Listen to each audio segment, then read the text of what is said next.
Good afternoon. It is Saturday, the 29th of August, and it's raining outside here in Northern Virginia.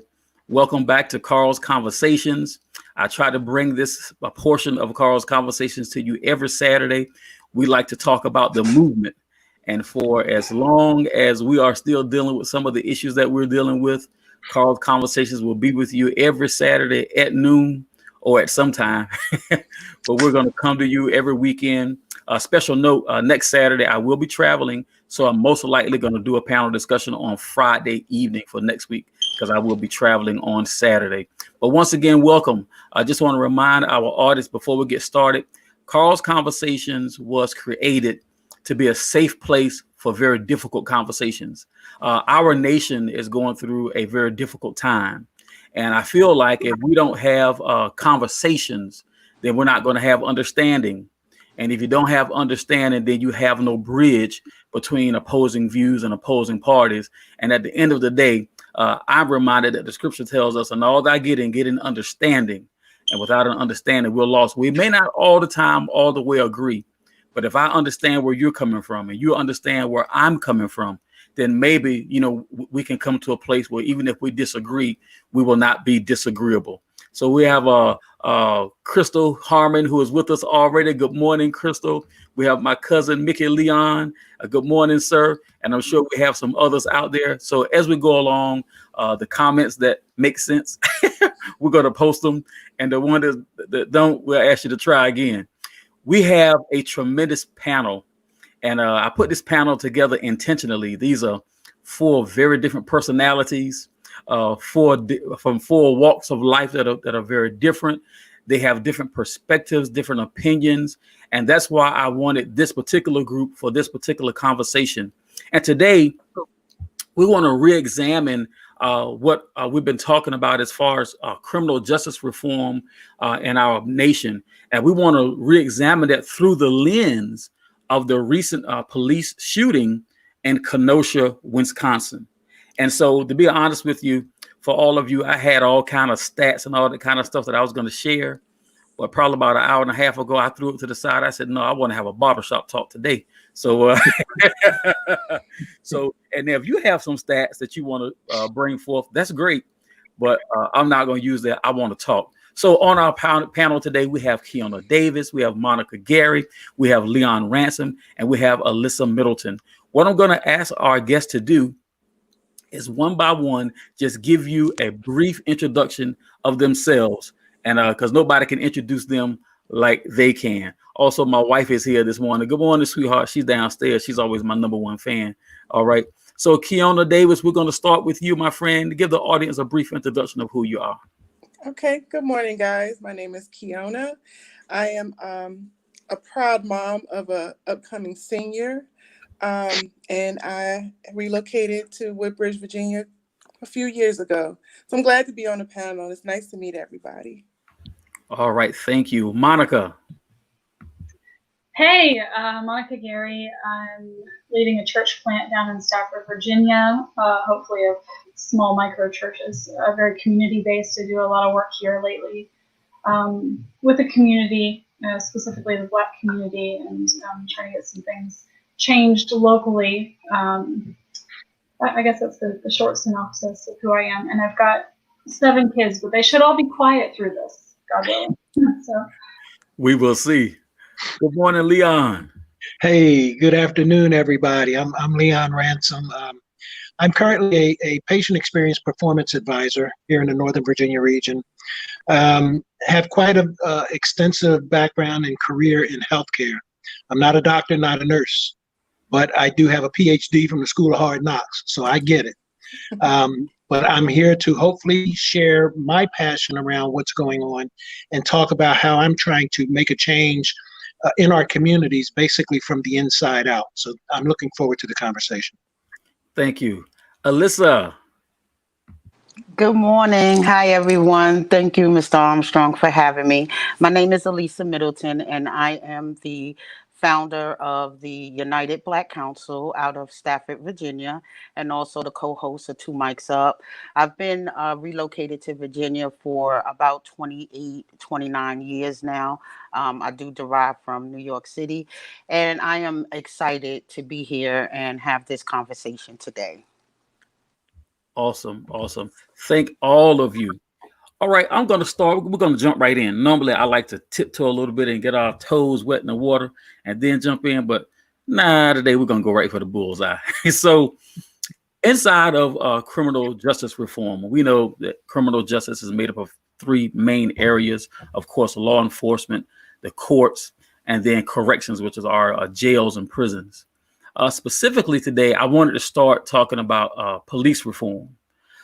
As we take a look at this police shooting in Kenosha, and we do realize that facts are still coming forth, but all of us know what we saw on the video, right?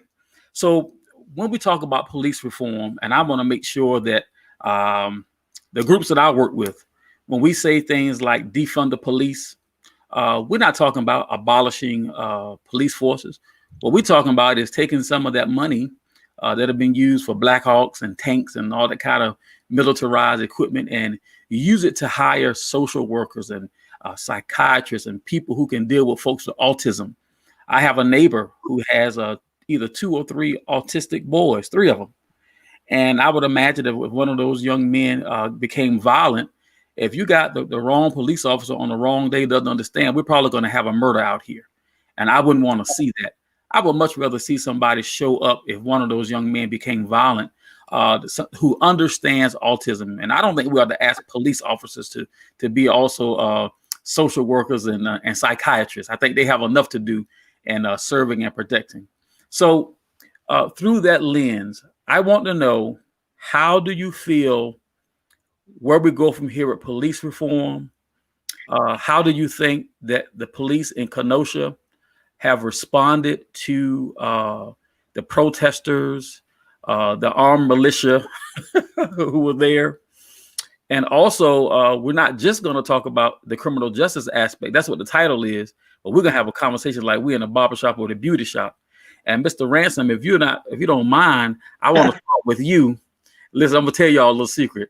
Leon and I were talking over a couple of days, and he was being so modest and humble. I don't know if I have anything to say. I said, man, you're going to steal the spotlight, and I'm going to enjoy watching you do it.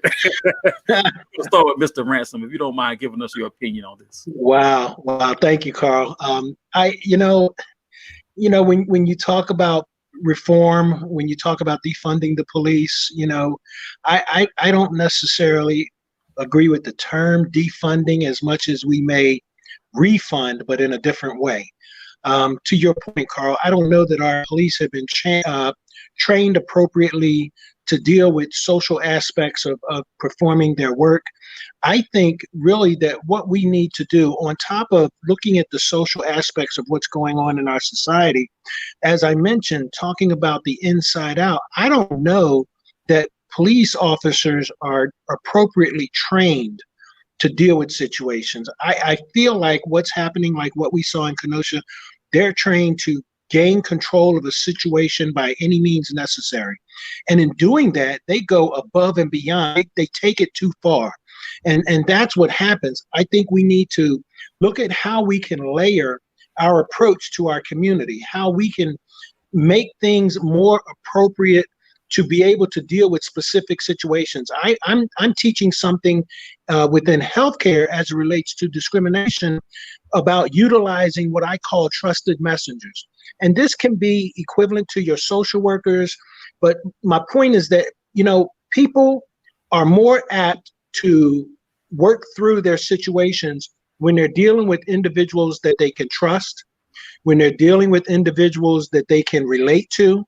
And we don't have nearly enough of that. And when you see what's going on, we turn everything into a political issue.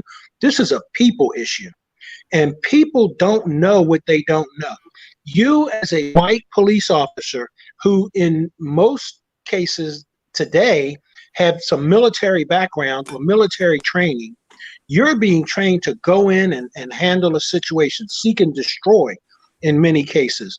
And when you looking at me as a black man who is already perceived as a threat for whatever reason, then all of a sudden the first thing you want to do is, I want to do what I got to do in order to gain control of this situation. Yet we look at my white brother who may be out of control, that may approach you in the same way. And not only will you necessarily give him some leeway, but you'll even back away and bow down and allow him to act a fool. And then you do nothing about that. And that's where the rub is. It's, we want to defund the police, but let's talk about equal treatment, because here's the reality. My white brother that acts crazy in front of you, if you pulled your gun out and killed him at the first sign of trouble, we wouldn't have the issues that we have, because all of a sudden it's equal treatment under the law. And that's what we have to be concerned about. We are not being treated equally simply because of the color of my skin, in my opinion. So yes, I hope that kind of makes sense. I think you did. Elisa, can you chip in on this question here? Yes, absolutely. I agree with what Mr. Ransom was saying, but we also have to be mindful when we know that the police department is a culture. There is a culture in the police department. So necessarily defunding the police, I am definitely for that, because the money can be used in the marginalized communities that are suffering. But we also have to know that just defunding is not going to be the answer. We have to destroy the culture of the police department and holding police officers accountable for their actions. Just because my white counterpart can act a fool and I do not grant that luxury, we know why. And it's because of the racist culture of the police department, the blue wall, and we are not holding them accountable. We are disposable to the police. So, and without repercussion, they get nothing. There's no justice for any of the victims. There's no monetary compensation for lives that were lost simply because they are above the law. So qualified immunity has to go. And we also need to be looking into having police officers have liability insurance. So if you have liability insurance, just like all of us on this panel, when we drive our vehicles, we have to have insurance. We own homes, you have to have insurance before the bank will give you a loan. These are just simple things. So if you have liability insurance and you do an egregious act, then your insurance company will then cancel you. So your job would have to cancel you, and you cannot go down the road to get a new job in a new county or new municipality. We have to be very clear on what we're asking for as Black people, because we are the ones who are most affected by, and everyone doesn't wind up dead. We have a lot more than we should, and we shouldn't be anyone, but we have a lot of people that get incarcerated for minor infractions and brutality that does not end up in the national scale. So we definitely must hold them accountable, liability, financially, and they'll lose their careers. And then I think that the training that they do have will kick in when that happens. Thank you, Elisa. I appreciate that. Monica.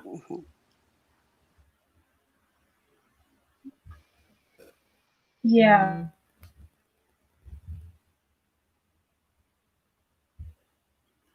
I think Monica's video may have frozen. We'll give her just a second. If not, we'll go to Kiona and come back. Okay, we're going to go to Kiona and we'll come back to Monica. Her video froze up. Okay. I really do think that this is systemic racism. The policing the Blacks has always been a base of racism. So I do feel like a systematic and a systemic reaction would be the proper resolution. Like what the sister Lisa said about having insurance policies and stuff like that. I think that would be like one of the really good resolutions. But we really need to start digging deep and try to focus on just being present in all different aspects of healthcare, of the police, of all these different levels where we see racism every day. And we need to be present in all different levels to make some type of change for sure. Thank you. There's another thing I want to bring up while we're talking about this, and I'm hoping that Monica makes it back. She has a lot to add to this discussion.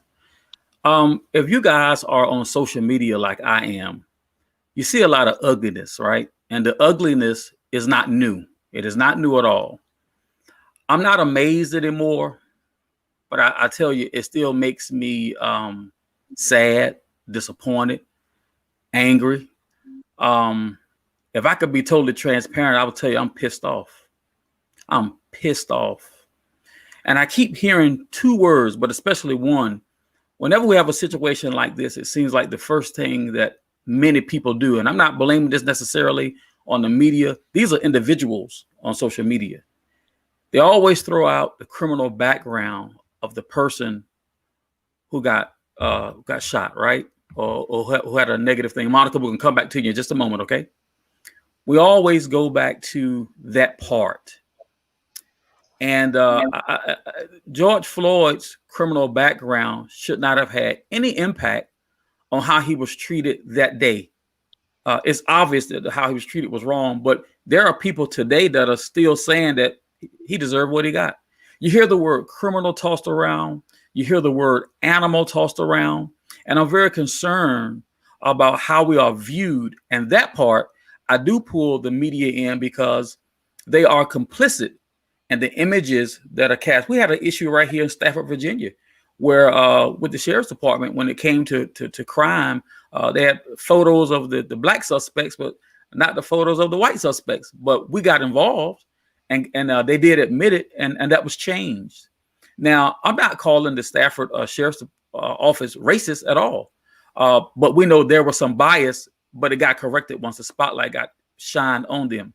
So the first thing we're going to do, we're going to go back to Monica so that she could give her input on the previous thing. And then, Monica, while you're on it, I also want you to comment on this too, the continued negative atmosphere we see in social media as to how Black people are viewed, and why is it so much that we come to these things, the words criminal and animal are used to describe us and justify police shooting us.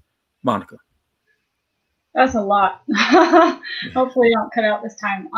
What I was saying before is that it is a people issue. I'm always going to come back to that. Like Lisa said, that it also is a cultural issue. So what we really need to look at, I think, is that we need some national standards. You hear a lot of politicians, typically right-wing, saying, oh, well, you need to be able to determine, with the police forces in various communities, what's best for their community. But clearly they're not doing that because it's not best for the entire community, right? Or we wouldn't be seeing these things the way that they go. And so we need some national standards. They need less leeway to be able to determine what is appropriate for their community because it's not being done well. And there needs to be more conversation across parties, different areas controlled by different governmental parties, Democrat or Republican. There needs to be some more work together to figure out what are the best practices and how do we implement that across the nation instead of just leaving areas to fend for themselves and whole people, communities to fend for themselves in this. Clearly it's not working. So I think that's an issue. It's clearly a people issue, a heart issue. More accountability within the police forces is absolutely necessary. I love the idea of the making it mandatory that you must do something if you see your fellow officer doing something out of line. I don't care what that is. I mean, it doesn't even just need to be limited to brutality. We know what goes on. We know that there's dirty cops. Okay, they make whole TV shows about it, and it's been happening for a very long time. They're dirty politicians, just because you have a label doesn't mean that you're good. And just because you look a certain way doesn't mean that you're bad. But unfortunately, these are the things that our nation is succumbing to. And it's a pride issue because if we can locate ourselves in a group that's not that thing that we want to see as less than, right? Whether it's the color of your skin or being a police officer, my heart goes out to all of my Black police officer friends right now because I can't imagine, and my neighbors, you know, I have some people I know that I talk to and what they're going through. I can't imagine trying to be, you know, in their shoes right now. But we have these divides, and it's a pride issue because we want to say, well, we're not that, you know, and so we must be better.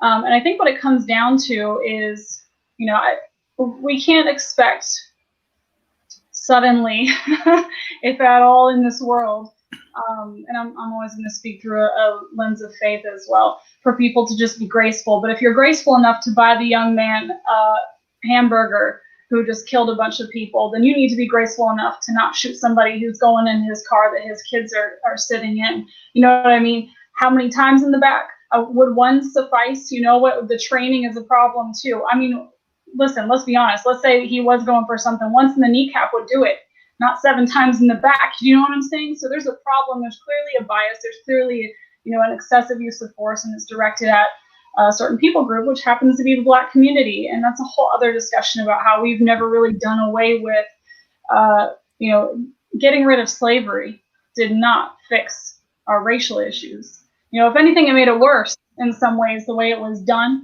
And again, that's a whole other issue. But to say, okay, here, you have your freedom, but you can't do that. You want to go to school? No, you can't do that. You want to vote? No, you can't do that. Well, that's not really free, you know, and we know that, you know, some of us looking at it, you know, if you've been through it, you know it. If you're trying to understand, you can come to know it, you know, as I have. Carl, you'll have to tell me what was that second thing, because I might have touched on it, but I'm not sure if I did. You did. We're just talking about how the perceptions of Black people are on social media. We're seeing so many negative things, and those two words, criminal and animal, seems to be tossed around very loosely when talking about Black people in these situations with the police.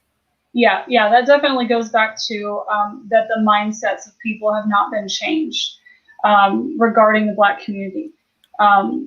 And again, it's a pride issue.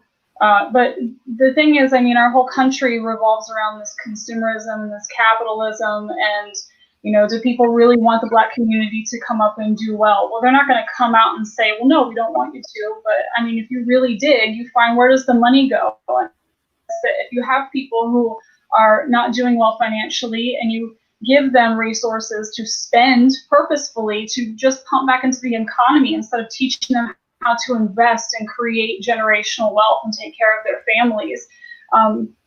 That's what you're doing. You're continually suppressing a whole group of people for financial gain. I mean, it's not very far off from slavery. It just looks different. Well, my friend, you hit the nail on the head. Leon, I'm about to come to you, but just before that, I want to remind the audience, and listen, if you're out there and these type of conversations interest you, and you have a question for our panel, or you have a comment, come on, put it on in there, and we'll see what we can do with it. So, Mr. Ransom, here we are. This perception on social media, and not just social media, I'm hearing things in the workplace that I have to ignore to maintain my employment. How do you feel about what's going on, what you hear and what you see? Well, in terms of what I see, you know, what really bothers me, and I think it's no secret to none of us, in so many cases, the media really controls the narrative. And when you have that type of situation where you have media outlets with that much power that they can influence us, it's no different from mass marketing. And, you know, whether it's a product or whether it's thoughts and opinions about specific individuals, we're painted to be, quote unquote, animals. We're painted to be dangerous. And people, it's like anything, you see it enough, some people or many people start to believe it. And once you believe it, then you've already changed your opinion. Therefore, you're changing your thoughts and your processes in terms of how you react to individuals. It just hurts when someone is killed in cold blood and the first thing someone says, well, what did he do? Or let's go into his background. And what bothers me more than anything is that we need to have some regulations and consistency, because it's quick when you have prominent individuals within our society who may say or post or do something completely outlandish, how the media does have the ability to censor them. They have the ability to cut it off. You know, we're going to take down a post from the president, or we're going to take down a post that may have been inappropriate that Zuckerberg may have made. Yet and still, we keep up pages and websites that glorify violence. And particularly, it glorifies violence when it's black on black violence. And I'm not even talking about, it's to the point now, it's not even black on black crime. It's black on black violence. It's in the middle of the street fighting. All of a sudden, this becomes, oh, look how entertaining that is. Look how good they can fight, this and that and the other thing. And then as soon as we, get injured or get hurt by law enforcement, it's like, well, you know what? It only happened because, they're good at fighting and they were scared of them and it was okay to shoot them or take them down. So at the end of the day, not only do we need to control and set standards among those that are paid to protect us, but I think moving out into what we see on the media, we need to have better narrative and better control over what gets posted and what gets taken down. And I think with that, you basically pull back on how much that we continuously get exposed to. A lot of us understand the principles of marketing. You see something long enough, you start to believe it. That's right. And you start to believe it across the board. And so we need to be able to have some say so, and we need to be able to hold media, all media outlets, accountable for what they're posting and what they're putting out, because they own the narrative by painting a specific picture. And that's very disturbing. Thank you, sir. Alisa, what do you think? I think that this has been going on for generations. It is the way that Black people are depicted in the minds of white America. Like D.L. Hughley said, the worst place to live is in the minds of white America, because we have to be a criminal. He had to be a criminal in order to be shot by the police. You had to do something for the police to shoot you. Police just do not shoot innocent people. That's not what police is. That's not what police do. So when you see like you were saying, people on the news, and the news media is famous for this. They're known for that. So they'll depict someone as, I just read an article recently where a Black man actually was on the way to a job interview, and there was a car crash, and he saved a woman's life. But the headline said, ex-con saves woman's life. So the negative that comes with our Black skin is so embedded in this country that it does not even matter. So we're to the point that we have to prove ourselves before we can even get a fair shake. So we have to be, oh, he didn't do anything. He was a college student. He didn't have any criminal background in order to even get a positive view. Because whatever someone's criminal background is, first and foremost, if they weren't in the commission of that, or they weren't actually committing a crime at the time, your criminal background is no more important than your faith at the time, your sexuality. These things that's no more important if you were not killed in a commission of a crime. So your criminal background is your personal information that should not be demonized. It shouldn't be weaponized against African Americans. But unfortunately, in a society, we are viewed as animals, and we have to have been a criminal for the police to shoot us. We have to, because that makes it comfortable. That makes it comfortable to accept this behavior. So the first thing they do is dig into your background, and when they can't find something, then it becomes the spin. And this is why on my podcast, Two Mics Up, we go against the media. We go against to know what is going on in the community, because our community, our Black community culture, is very different from the worlds around us. So like in the Mike Brown incident, they said he robbed the grocery store. They said that 5 days after he was shot, and that was simply not the case. The day before, he exchanged a bag of marijuana for 2 cigarillos, the boxes of cigarillos. It's clear on camera. It's clear, but that wasn't released to the media. What was released is that he robbed it, and at the time he was killed, the police officer didn't even know that. But once it gets in the media, trial by media is what get these police officers get off. Thank you I'm so sorry much. for that. No, you did well. This is why we have these conversations. And audience, I want to tell you, I never prep my panel. I only tell them the topic, and I do it so we can have an organic conversation like this. So what they're going to answer, I have no idea.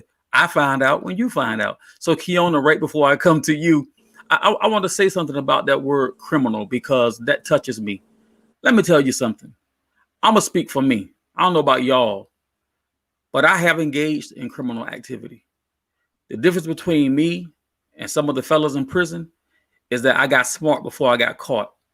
So if I'm honest and transparent, if the way this word is being thrown out there, I guess I fit that description too. So for all the people who know me, if you didn't know that part about me, do you think that I should be beaten and or shot when I'm stopped because I have committed criminal acts in the past? How about you? Did you ever drink and drive? Is that not a crime? Did you ever hit your woman? Is that not a crime? Did you ever embezzle something? Is that not a crime? We got to be very careful with this kind of language and attaching that to people who look black and brown. All right, I didn't mean to steal your thunder, Keona, but I had to just go ahead and get it on out there. So what say you? I kind of wanted to speak to the whole social media aspect of it. I know that the marketing media, like the TV and stuff, like things that come on TV and stuff like that, depict in the past, Black people doing criminal acts and we're bad and we're this and we're that. But I just kind of want to talk about like the good aspect of social media. I feel like a lot of the younger generation, including some of us middle-aged folk, we try to push and change that narrative by posting and by video recording and still pushing that whole narrative about like, what about Breonna Taylor? Like, I know you're scrolling through, but please arrest the people that killed Breonna Taylor. So we're still still trying to push the Black narrative through social media like Black Twitter or just posting stuff on IG or Facebook. So even though the big media is trying to still depict us as, criminals or, bad people, thankfully we still have platforms like social media that can help make us seem like, hey, look at this police officer doing a criminal act. It's not us, it's them. So You're so right. Yes, go ahead. I just want to ask a clarifying question. I agree. I think media can be a very, very positive thing, but what concerns me is that what can be done or how can we take our story, because typically our story, we're seeing our story. We're the ones that are on Black Twitter. Black people are on Black Twitter. How do we, or how should we, or how could we even get our stories, our positive stories, our uplifting stories? How can we get that to be a more prominent part of the mainstream script, of the mainstream scripting that we see on a day-to-day basis? Because we are doing amazing things. But remember, it's, I'm just going to say it the way I feel it. It's white America are the ones that have the racist mentality. It's white America in many cases that do not even know of all the positive things that we do within our community. And with that being said, what can we do? How can we hold major media outlets to the task of reporting the good that people of color do on a day-to-day basis? It's no secret. The good outweighs the bad, manyfold. But nobody never sees that because we're preaching to the choir. And that's what frustrates me. It's like, oh no, I'm not going to tell anybody all the great things that you're doing, Leon, but commit a crime. And then I'm all of a sudden then the narrative will say, well, this man who was once believed to be doing great things within the community, all the while was a criminal. That's right. That's what you see in mainstream media, as opposed to this man who has done things for 40 years to help his community fell by the wayside. I should be able to accept for what I've done, but don't just all of a sudden, the only time you see something on Twitter, not Black Twitter, or on Facebook, not Black Facebook, the only time you see it in the major outlets is when we've done something wrong. or if we're this entertainer that's going to make somebody a whole lot of money. So I agree. Social media is very, very powerful, but we got to somehow come together and collectively get it to cross over and get the attention of these major media outlets so that they're putting things out there to show the positivity that we bring to this world, because we are an amazing race. We are an amazing culture, and we just don't get credit for all the things that we do. And that's what frustrates me. But thank you, Kiana, because you brought up a very valid point. Monica, I'm coming to you in just a minute. I want to say something about what Leon just said. I think you're right on it. And one of our audience members, Princess Frenchie, she asked the question, do we need our own narrative? And I think that leads right into what you were just saying, Leon. The answer is yes. And here's a partial answer. Part of the reason why I created this platform, Carl's Conversations, is because I grew so frustrated with some of the other narratives that I was seeing. And like you, Leon, I'm so frustrated that some of these really good stories. Look at this panel here today. We're not all African-American, right? But we're doing something. We are positive reflections of what's going on in the community. And Monica works with us, right? And she even can speak for what's positive in the community because she's a part of the positive change. And we need her and people like her to help us with the change, right? So what we got to do is support programs like Two Mics Up that Elisa has. We got to support programs like Carl's Conversations, and we got to take the Tyler Perry route. He said Hollywood ignored him. So he went down to Atlanta. He built a state-of-the-art studio, and he put out material that's so good that you got to pay him some attention because he getting some of your money. He getting those dollars in the B's, the billions. And so when we raise our platform like this, and when we can have the sense of we're going to support Two Mics Up, we're going to support Carl's Conversations and whoever else has got a platform. And we're going to keep doing all those things that we can do to promote positivity. And one of the best things we'll ever do is live right. Let them see that. Monica, go ahead. I'm sorry, dear. Yeah, no, that's so good. That's a lot of what I was going to share anyhow. I think another part of it is what are we taking in? The media, I mean, it's a business. And so, keep going back to that, like follow the money. The reason that they put up certain things is because those things get the clicks, those things get the views.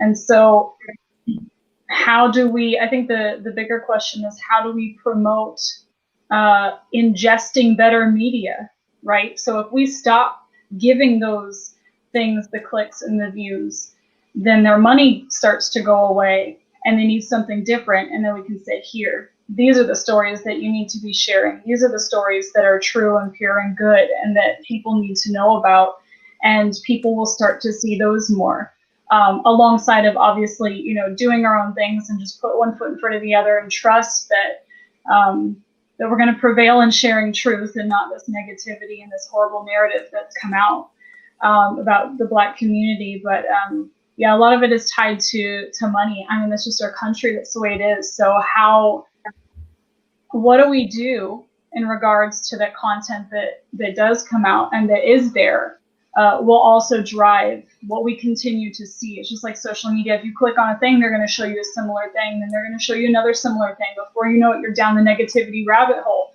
I'm sure you've done it at 2 a.m. like everybody else, or we can go, what's the goodness here?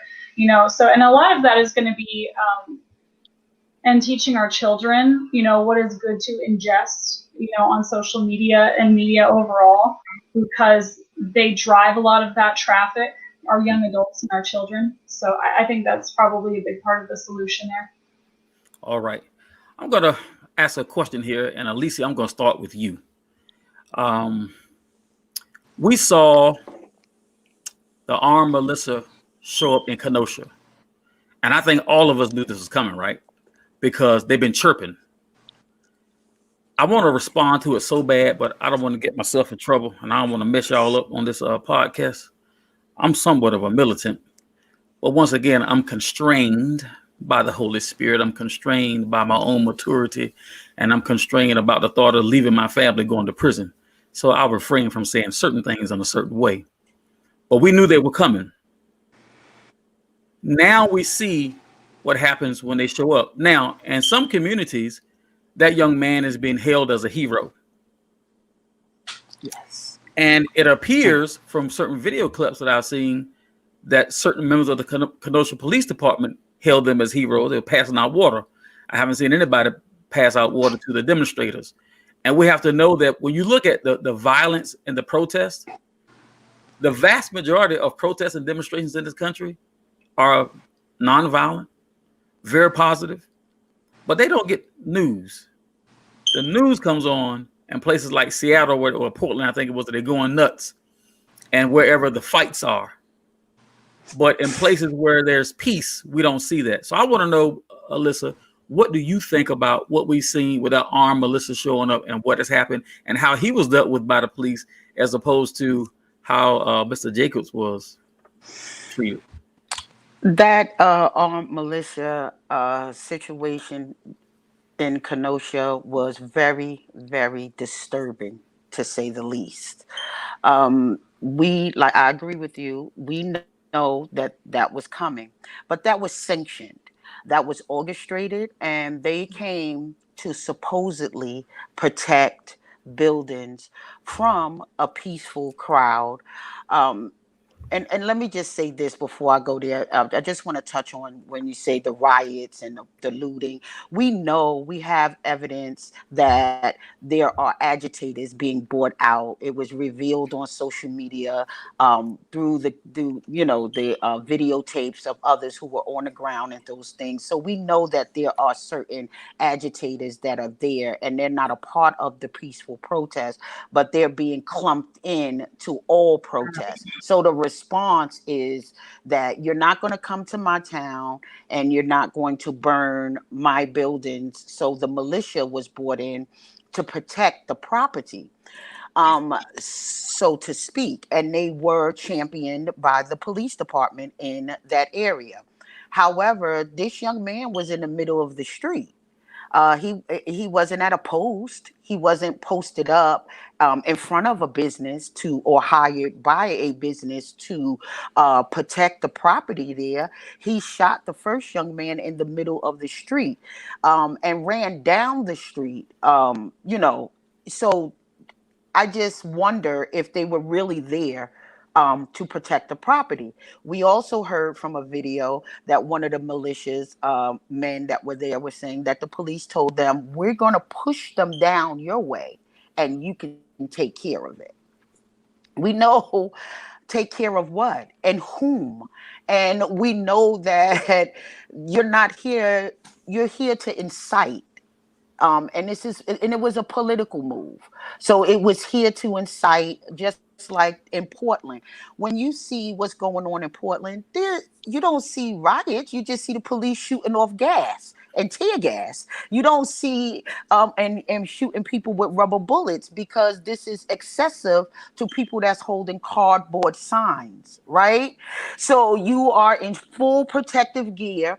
They had the suburban moms, holding a fort around the protesters, and these were white moms that were holding it, and the bruises that was on these ladies' bodies from the rubber bullets, but they came out day and day to do this, and I mean real horrible marks on their body, but they felt so compelled because the narrative, going back to the media, is showing riots and anarchy and unrest in the streets, but it's being caused by the police, because you have peaceful protesters unarmed. The only people that's armed is the police.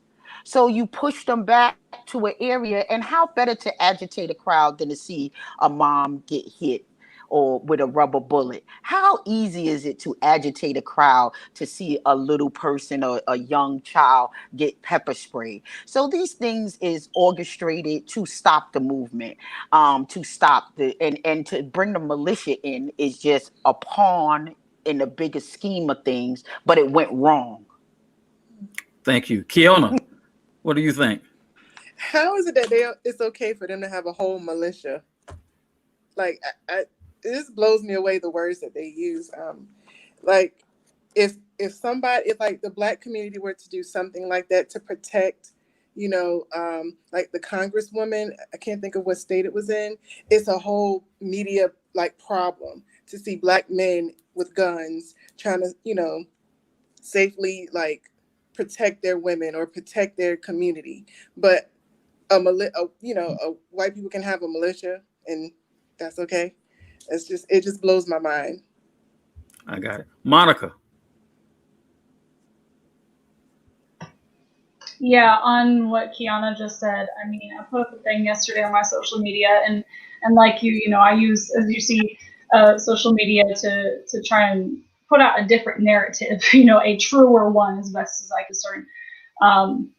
But I put something out yesterday, and it was basically people want to call like the Black Lives Matter organization a terrorist organization, but there are literally militias who are literally killing people now, and that's not a problem. If that doesn't highlight that there's racism, and I mean, what does? Like, you are just willfully blind. And so a lot of this, like, when you ask me to come on, I'm like, I don't even know what to say at this point. I don't understand how people just can't see this. Like, you just don't want to. You just don't want to. It is in your face, like, more blatantly than ever. And that's what we're seeing a revealing of, is that this is the same thing. Systemically, the behaviors, the tying in of what some people would say a church, but it's obviously not the church if you're racist. But the church, whatever church is, not only not condemning these things, but promoting these things, tied in with the police department and with certain branch of politics. Apparently, it's Republican. This is the way they've decided to go. I'm a very conservative, like, upper middle class white woman, and I can still see that this is wrong. And that's why, like, I look at this and I'm like, how do you, it baffles me, it blows my mind. But the Lord shows me stuff too, and I've had a different upbringing, so who I am now is not who I used to be, and all the things I've seen. I've seen the racism, I've seen the profiling. I'll tell you a story about that in a minute, but it goes back to, if you look back, where the KKK actually used to be very good friends with the police departments. They were commended by the local churches. They were commended. They were called, and even still, listen, in some circles, y'all, I made a fake Facebook page, and I liked all the Trumper stuff and all the different things, and see what pops up, and they see an entirely different thing. And I went in these groups and I see what people say. They call the KKK honorable, even to this day. It's sick. But what they used to do, right, a long time ago, is that the police department would call the KKK out to come and help control Black people in their communities. It is the same thing happening now. They're just calling it militias instead of the KKK. It's the same thing happening. And it's supported by the Republican brand, more extreme, obviously it's not every Republican is racist, but the more extreme right-wing part of the government. And this is what's happening. It's still happening. So in a way, it's kind of a blessing, because at least it's harder to ignore now that it's never gone away. And now we can try and do more about it. Thank you.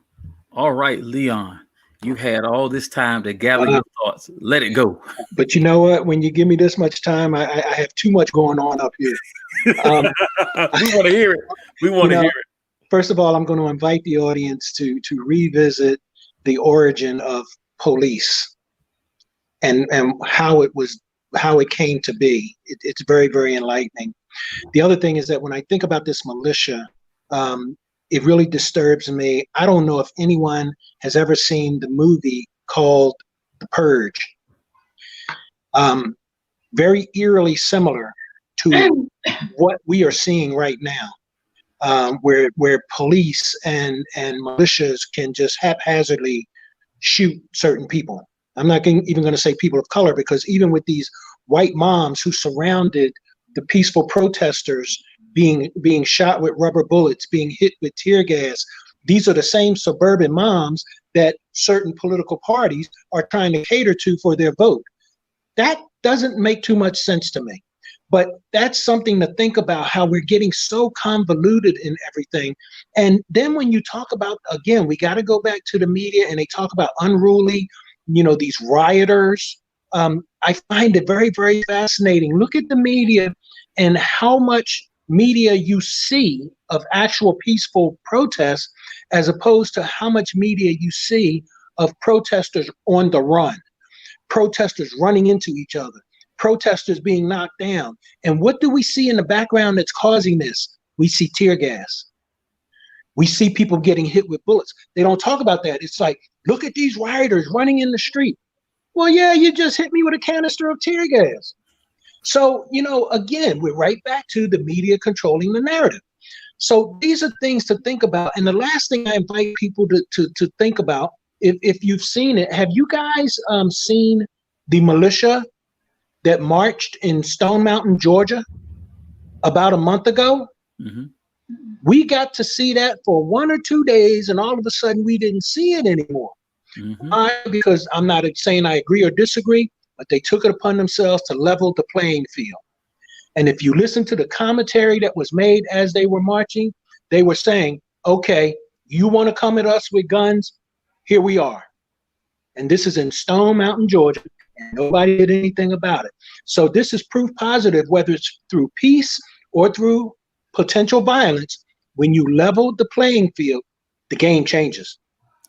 And that's what we have to be conscious of. Sometimes you got to meet people where they live. And I'm not saying fight violence with violence, because I'm not a violent guy. But you know what? Sometimes there are individuals that have to make that statement to let us know, you know what? We're not just going to lay down, and we're not just going to sit back and let you continue, because things are getting worse. We're going to go from individual shootings to mass shootings before long if we're not careful. And that's when we get into that whole concept of that movie, The Purge. That is a scary thought. And that's what it worries me. It worries me too. I've been saying this ever since this started.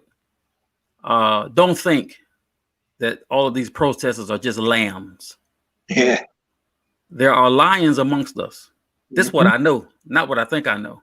Mm-hmm. And the lions have exhibited great patience and great judgment, because that situation in Kenosha, once that young man started running down the street with a long gun, him and the militia were not the only people there who had the ability to defend themselves. Mm-hmm. Okay. And I heard a young lady say this right after the George Floyd killing. I heard Coach Doc Rivers say it again the other day, and I've been thinking this to myself for years. As badly as we have been treated as a race, as a group of people, we continue to love this country. And not yet have we sought revenge. We keep seeking equality. And can you imagine, for all of my non-Black audience, all of my Caucasian audience, all the people who are not involved or feel a certain kind of indifference about this? Imagine that. We have been treated a certain kind of way since we were brought here, and we never sought revenge. We're seeking equality, and we are getting this pushback from seeking equality. Is that not sickening? Is that not maddening? Now, I didn't mean to go this direction, but since I've opened the can, it's open. Anybody want to comment on that? So I'm going to say 2 cents, and then I'm going to be done with this. But this is something that I can tell you guys. I am so happy that I work in healthcare, because I'm in a position where I see a change and I see a shift. And I see a shift in that people want to listen. People want to learn. People want to make change. People want to be a part of the difference. And why is that? Because for so long, this has been a black and white issue.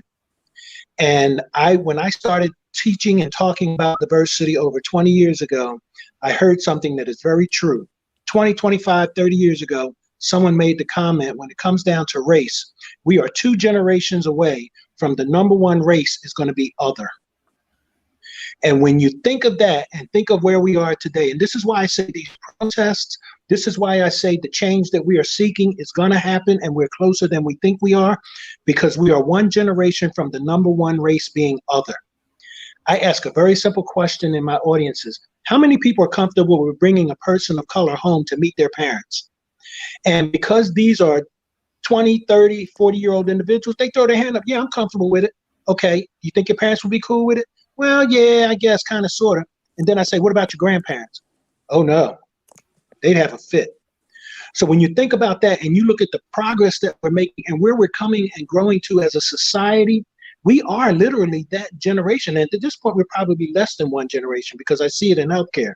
Mm-hmm. It is the combined efforts within our society that's going to change all of this. We can't do it ourselves, and we'll never be able to do it ourselves. But for so long, we've been faced with that task.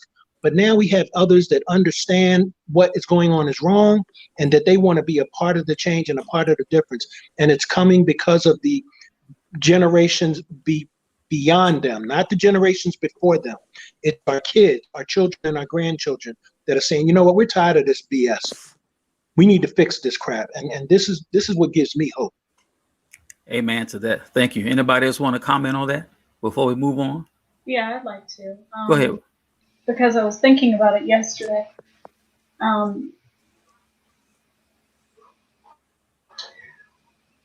It's troubling, just seeing what is happening to my brothers and sisters of color, the people that I love so much, and the relationships I continue to be blessed with.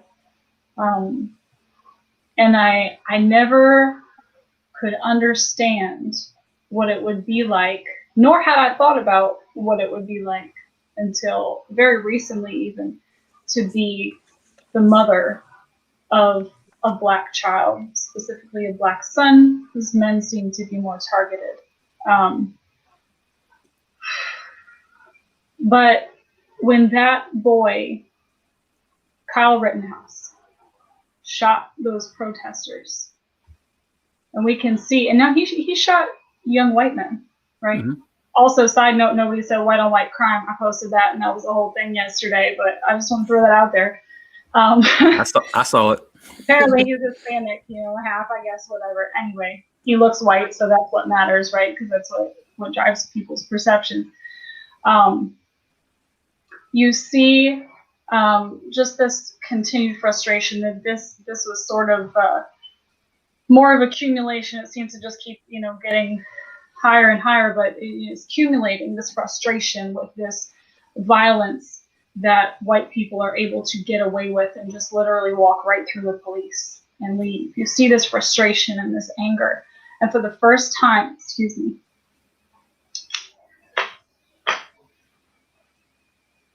my 3 teenage boys walked to the Dollar General yesterday, and they were gone long enough that I was wondering what was going on. And for the first time in my life, I thought, what if something happened to them because somebody was angry at someone who looks like them? And y'all have had to, live with that for so long. And I'm grateful for those of you who have gone out of your way to continue to promote peace and conversations and do the right thing, because thank you, Leon, that is, very encouraging what you said. Nobody needs to die anymore. Nobody. But it hit different when I got to be in those shoes and have to face that reality of somebody could do something horrible to my kids because of what they look like. So I just want to share that. I think that was important.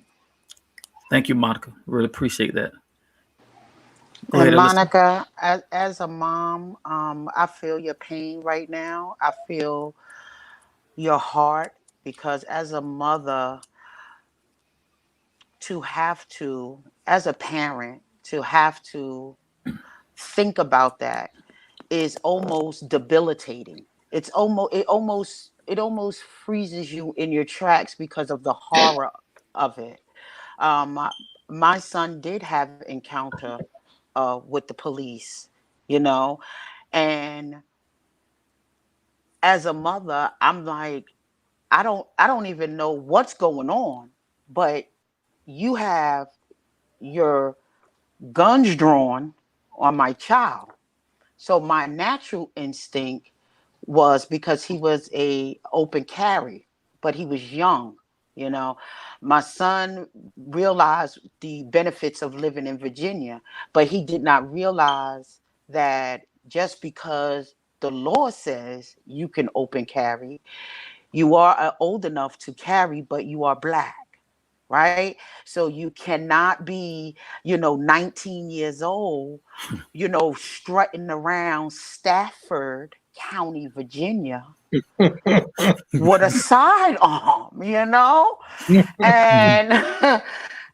there was an But I've incident. seen young white men do it all the time, and nobody says anything. I know, but it's a He different, ain't that free. but see, and he felt like how Mr. Leon was saying, like, why can't I should be able to, it's my right. And he didn't understand that.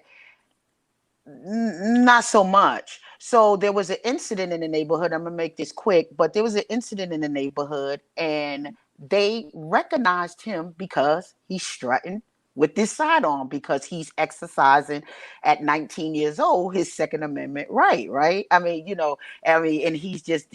and then they knock on the door. Do you know what's going on there? And he comes out and he's like, oh, what's going on? And they're like, oh, we know you. You carry a gun. Stay right there. Now, they're investing in something in the neighborhood. So my mom instinct, to go back to Monica, my mom instinct immediately kicked in, and I'm jumped in front of the gun. Like, whoa, what is happening here? Does he have a firearm? Does he carry a gun? And I'm like, yes. Don't move, don't move. But you're not even here for what is going, like, what is happening? But that could have been, we could have put, if I wasn't home, who knows? You know what I mean? Who knows? So the roles are different for us. Our lives are dramatically different for us. So I understand as a mom how we have to tell our children when they learn to drive. It's almost a crippling feeling, because in other areas, right? In our counterparts' life, your children learn to drive. The dad is so proud. Oh, I taught my son how to drive. And yes, and he's growing up. But for us is, okay, keep your hand on the steering wheel. Do not move. Don't reach. Don't do this. Don't do that. If you stop by the police, we have so many instructions. And then it's not like, oh, look at my child driving. It's like, Lord, please, in Jesus' name, make sure that he comes home safely, and make sure, we have those kind of additional things that we have to do because of the color of our skin. Let me tell y'all something. I never forget the first time I allowed my son to take my vehicle, after his license. I kept it together while he was in my presence. But the last thing I told him before he left, after my little speech, and all of us black parents know what the speech is, I said, son, if you get stopped and they beat you, please take the beating. Please take the beating. Please don't let them kill my baby. Please, right. son. I can get a lawyer. I can fight him in court. But please, son, just take the beating, because I can't bury you. And when he left that place, I was crippled. I knew I couldn't hold him because he had done everything right to deserve my trust with him taking the vehicle and go hang out with his friends. He did everything right. But I wasn't worried about MS-13. I wasn't worried about none of that. I was worried about the police. And that is a reality for us. And that's not to say that I was living in Prince William County at the time. That's not to say that I have angst against the Prince William County police. But I don't know who he looks like to them. Mm-hmm. And when he gets stopped, they don't know that he's an honor student. They don't know that the boy had never been in trouble. You know what I mean? They don't know that. How will they perceive my son, who I did everything that I could do to make sure that he would behave himself properly? And I got to tell a 18-year-old, please don't do anything to make me have to bury my baby. Right. So here's Princess. She said, oh my goodness, please take the beating. What a lesson we have to teach our children. Yes, ma'am. And these are real tears. I'm fighting them back because I remember that day. Kiana, did you have something? Well, I'm trying not to cry too. No, I don't have a son. I just have a little daughter, but I have two nephews and a brother-in-law, and they live in Suffolk, Virginia. Mm. So, Leon, you know, right? Yes, sir. All so too well. it's this whole story definitely touches my heart because that's already happened to my 18-year-old nephew already. And so it frightens me a lot. So I definitely feel you guys' pain, like even though I don't have any sons. Something has to change. Yes, ma'am. Something has to change for sure. All You right, know, go ahead. Yes, sir. Go ahead. if I can, Can I just say no, oh, go go ahead. I'm just going to share a very quick I just story. want to say thank you I just want to say thank you for being vulnerable, all of you. These are the stories that people need to hear and understand.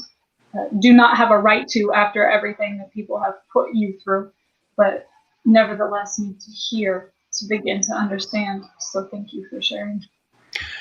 I'm just going to share a real quick story. I don't know how much time we have left, Carl, but You got it. Go think ahead.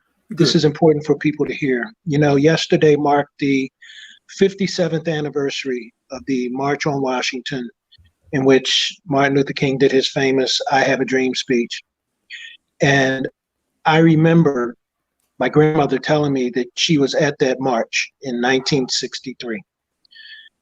I made it up in my mind yesterday that somehow I had to do a diversity session at my hospital yesterday, but I knew in my mind at some point in time yesterday, I wanted to make it back to that Lincoln Memorial and stand somewhere near where my grandmother stood to listen to that dream. Because here we are 57 years later, still dealing with that. And when I made it down there, the crowds were gone.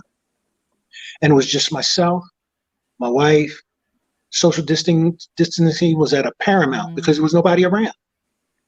And I stood up with my Black Lives Matter t-shirt in front of the Lincoln Memorial, basically commemorating what my grandmother did 57 years ago. And as my wife took a picture of me, I broke down because just what we are talking about, what I know my parents endured, what I know that I have endured, and what I now know that my son is enduring, it is so heavy. We talk about pain. It is actually heavy because why? Because I have to still walk out with my head up. I still have to walk out and be that example to my son and to my daughter because I want her to be aware of the type of man that she wants to marry. And having to stand on that ground yesterday, thinking about those things, it just became overwhelming. And I just had to do exactly what we're all doing right now, fight back the tears. But you know what? It let me know we're going to get there. We're going to get somewhere. I truly believe it in my heart. So I just thought it was important to share that because what we have to do with our kids is not only make them aware, but we also have to share with them that they are part of an incredible legacy. And we have to share all these positives that we want them to be aware of. Put the social media down, put TikTok down for a minute. And let me talk to you about what your grandmother, what your great-grandmother, your great-grandfather, what your dad has had to go through so that it will make you a better person. I'm from Philly. I took my kids to West Philly every summer. You know why? Because I let them know, guess what? This is not where you want to live. That's right. That's right. This is not where you want to be. So I show you this so that you can see what you don't want to have happen. When a 10-year-old child asks my daughter, are you able to go out and play? And my daughter says, yes, I am. Why do you ask? She said, because we can't, because if we go out, we might get killed. This is a 10 years old. 10 years old. And so I just wanted to share that with anybody that is listening. Promote the positive and promote your legacy in your children. And believe you me, and I think everybody on this call can attest to this, they are listening when you think they're not. They are. So please continue to pour yourself into your kids. It's going to make a difference. Now, that is good advice. We're going to wrap with this question, and there's no time limit. I'm just letting you know that we're nearing the end here, and I respect all of you. Thank you for giving me this time, and I do respect your time. I did a little video 2 days ago, and because I felt like I, with all this gray hair on my face, needed to speak to the youngsters in the movement. Because my generation and older, we are the elders for these young people, but the young people are really leading this movement. but I felt like something had to be said. I did condemn the police shooting in Kenosha. I did condemn the shooting from the militia young man, but I also condemned the continued looting and burning. And let me pause for station identification here. It's already been said on this panel. I've said it many times on many other panels. I'm going to look right in the camera. Stop acting like you're stupid and acting like y'all don't understand that it's not just these kids who are setting fires and breaking into stuff. You know that there is a movement to totally discredit and disqualify our message. And some of those who have infiltrated have been law enforcement officers, the same ones that you say are so good. Okay? So we'll take responsibility for the part that we played, but to continue to put all of it on us is willful ignorance. You know better. Now, in light of that, I'll say this. I wanted to be one of the gray-haired guys that say to our children who are in this movement, we must love justice and we must love righteousness. And when you love justice and righteousness, you do what is just and you do what is right. Mm-hmm. And destroying people's property because you're mad ain't right. When I tell you I have violent anger towards this stuff, I can't get into the details because y'all might change your opinion of me. Okay? I am pissed, but I know better. Here's what I want to ask the panel. We're now at a stage in life where we are advising them. I just had Keona's daughter on last week on my show because I wanted to talk to that generation. Where's the balance that we strike between saying, I want you to demonstrate. I want you to have vigor. I want you to have boldness. I want you to stay in the fight. I want you to stay in the face of the policymakers and the lawmakers. But I don't want you burning folks' stuff down, and I don't want you breaking stuff. But at the same time, to give room to say, I know how mad you are. And for all y'all who haven't marched yet, what you see on TV and what's going on the streets is totally different. So for all of y'all who are against the movement out there, and you get on social media and talk like you know what's going on, go to a movement with an open mind and then come back and talk to me. Okay? You're talking about what you don't know. I've been to a whole lot of them. What you see on TV and what's actually happening is not exactly the same thing.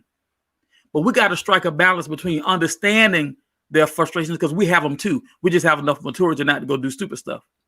But also letting them get out there and exercise their absolute right to protest. I'll start with you, Keona. Ooh, that was a lot. I think the first thing that comes to mind for me is just, that the history that Leon was talking about, just educating your kids about the past, let them know, what is right and what is just, so that and continue to pour into your kids. So if they have that passion to go out and be present in the fight, like my daughter is, she's out there right now. She went yesterday. Then that they'll do what's right and what's just, and not do the violent protest, and that they know what will work for them. My daughter, she right now wants to be in the FBI. She wants to do stuff in law enforcement. She wants to create that change that she wants to see. So if you kind of pour into your kids, they'll do right by your legacy, and they'll do right out here in these protests. Thank you. Monica. Yeah.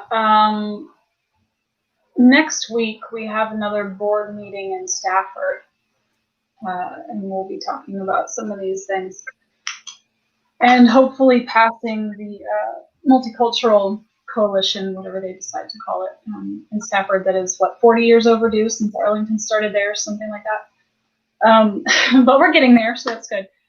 My I was speaking with my daughter the other day and I communicate with my kids about what's going on in the world. And, they haven't been out at the marches with me, especially the younger ones. But my oldest daughter, she's 11, and she has a very strong righteous indignation, as I do. She will get good and mad, to the point lately where we've had some issues, because she'll just straight up tell me, no, I'm not going to do that when she doesn't like something. So that's a whole other story. We should do a parenting, conversation here soon. We can do that. I was like, okay, you have some rebellion in you. That's good. Let's use that, right? So I've been telling them what's going on, and we took a drive the other day, and she got real angry about and sad and angry about what's going on, and especially with this recent shooting in Kenosha. So I said, I'm going to this thing on Tuesday, and anyone who's a citizen in Stafford is allowed to talk. Do you want to talk? And she's 11. And I said, well, write it up. I will show you how you can come and you can say what you want to say. So I think walking with them, to answer your question, walking with them through that and showing them, these are the things I'm doing. I want you to be a part of this with me, or I want to be a part of it with you, and doing some of those things together to show how do you get things done. Because at the end of the day, it's about getting things done. Part of my frustration as the marches started to die down locally here was, okay, what are we going to do? And thank God, I've been able to connect with some of you to continue to do the work, and if we had as many people doing the work as we do walking in the streets, we would get a lot more done. You know what I'm saying? So we got to show up, and that's the thing, we have to find a way to channel that energy instead of just burning it out. Because if we just burn it all out in anger, if we just burn it all out in frustration, or even crying, God, I'm tired of crying. And I'm sure you are. I'm not the one to speak on that, but if we burn it all out in that and exhaust ourselves, what do we have left for the actual fight, for the actual policy changes, for the actual speeches we're going to have to make, and what do we have, So it is a marathon, it's not a sprint. And so I think it's important to show that to our children in action. There's this beautiful symbolism in scripture that I like, talking about taking up that yoke, right? Well, when you would yoke two cattle together, what they would do to plow a field was take a young one when you have a new one and put it with the old one, because the old one will go slower, because they know it's a marathon. They know it's going to take some time. And so that young one learns that pace walking alongside that older one, and doesn't wear out, right? And learns how to go through that process. And so I think that's how we can best serve them so they can continue to do this well after we're gone. Amen. Thank you. Leon, please. Finding that intersection is I consider it to be relatively simple, but it's difficult to carry out. I tell my son this, we've worked all your life to make sure that you understand right from wrong. And there's a way to protest, just like there's a way in going about your job every single day. But one of the things that's going to be of biggest value is for you to know within your heart of hearts that me, my generation, your family, we need you. And in order for you to be the best you that you can be, understand you cannot go at this alone. So you absolutely have to surround yourself with the right people. And we are all judged by the company we keep. And so therefore, be careful of who you're with. Make sure that your values align, make sure that your intentions are in alignment, and make sure that you are there to uphold one another and not to tear one another down. And when you have that understanding in your mind and in your heart, you'll be fine. Now, I'm saying it very nicely to you guys. Let me tell you, I keep it raw with my kids, with my son, with my daughter. I don't know the etiquette around podcasts, but I'll tell you right now, I keep it very raw with them. They clearly understand where I stand on things. And when we do that and we let them know it's coming from a place of love, and when all of these young adults who are out there on the front lines now know that we not only support them, but we support them out of the love that we have for them, that is a sweet spot. And when you find that sweet spot, they can take over the world, quite frankly. Amen. Thank you for that. Elisa. I think that we should be listening to the young people because they, even though they're angry, their views are very different from ours. They have evolved very differently from us. So their fight is not our traditional fight. And we also need to be guiding them and teaching them how to organize, strategize, and mobilize effectively because they are led into the street out of passion, not necessity, not necessarily like organization or mobilization. They're just running out because they're angry. So I think that for us, we should be uplifting the kids and teaching them how to effectively strategize, how to effectively organize and mobilize, and also when you're done, what you need to do, what part B is, right? Because now you brought the attention, right? You have to keep the momentum. You have to finish it through.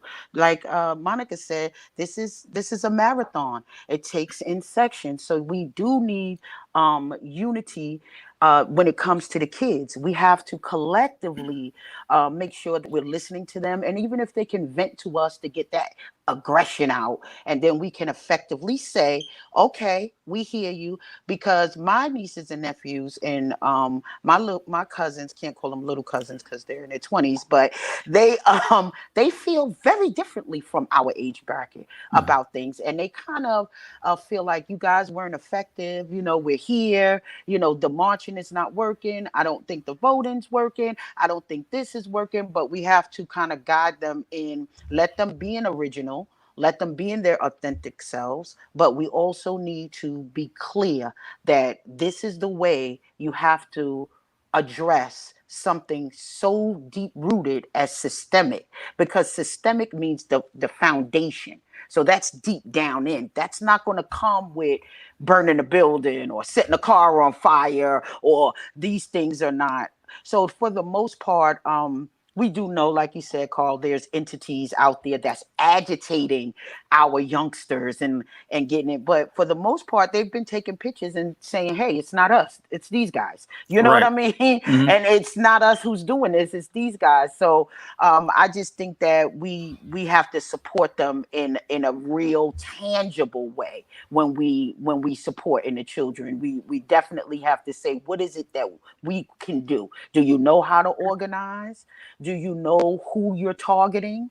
Okay, because then that means strategize on moving to this area that you're frustrated about. And this is who's in charge of this area. So if you want, let's do this. We just have to work with them and not talk at them. I agree. Well, listen, audience, we're at 1 hour and 22 minutes. Our panel has been so Wow. gracious. It doesn't seem like it because, Right. and I think Kiona was the first one on. Kiona, didn't I tell you in the room that this was going to be an awesome conversation? Yes. I said I got a feeling. So when you put these panels together, you just know when you got fire. We had fire. And Leon did take over. I told you he was going to take over.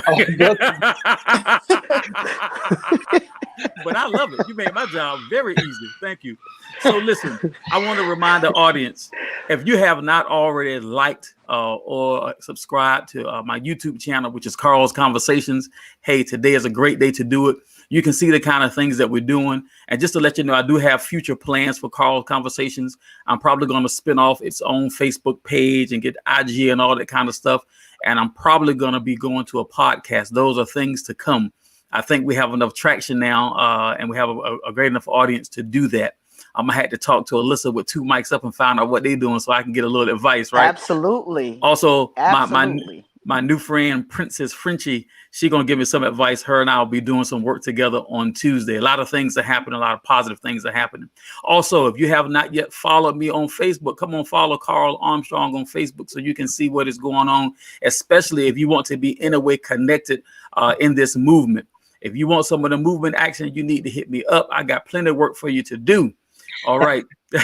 Plenty of work. So please make sure you do that. As always, before I leave, I like to give my guests a chance to take a few moments. If they have any parting shots, any closing comments, or anything that they want to promote, I want to make sure I give them the microphone. I'll start with Kiona.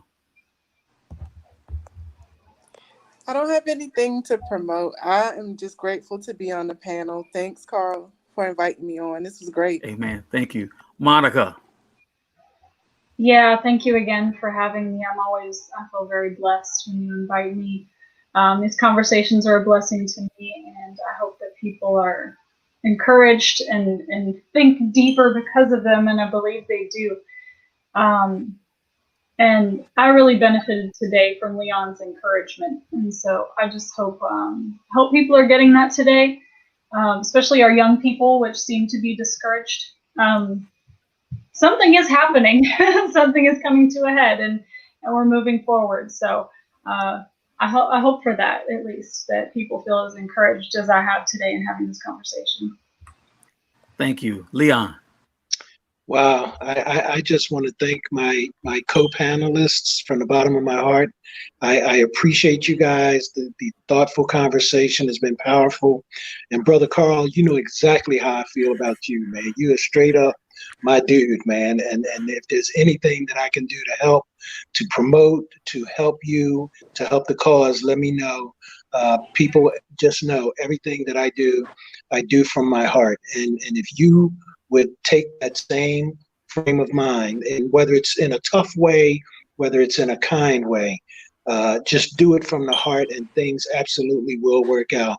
Come on, young generation, get on board. We're passing the baton. We need you to take it and run with it. And together we'll all get there. Thank you all. Thank you so much. Elisa. Well, I just want to say thank you, Carl, for having me. I am a fan of your show. I've always watched, and you always have good, interesting conversations. So I am blessed to be a part of. What I want to first promote is me and you, Carl, are working together for September 12th for Get the Vote Out. And that's going to be September the 12th. And in the Dumfries, is it the Cecil Garrison Cecil Park? Garrison Park. Cecil Garrison Park at 11 a.m. So we're inviting the community to come out and get the vote out. There's a comedian. It's going to be a lot of activities going on. So we do encourage you to come and be a part of, because that's what we need. We need unity. We cannot win this on our own. We cannot beat racism or police brutality. We have to unify. We have to unite. And also, my friends are doing at the Virginia Black Business Directory, they are doing a Fredericksburg Black Restaurant Week, and it is starting next Tuesday, February the 1st. And of course, you can listen to me on twomikesup.com. And that's all. And I'm just so happy because I'm involved in a lot of things. So I want to make sure my friends get some kind of recognition. So thank you, Carl, for having me. Amen. Well, I want to thank all of you. You have been so gracious. And Kiona, we were right. We said today was going to be fire.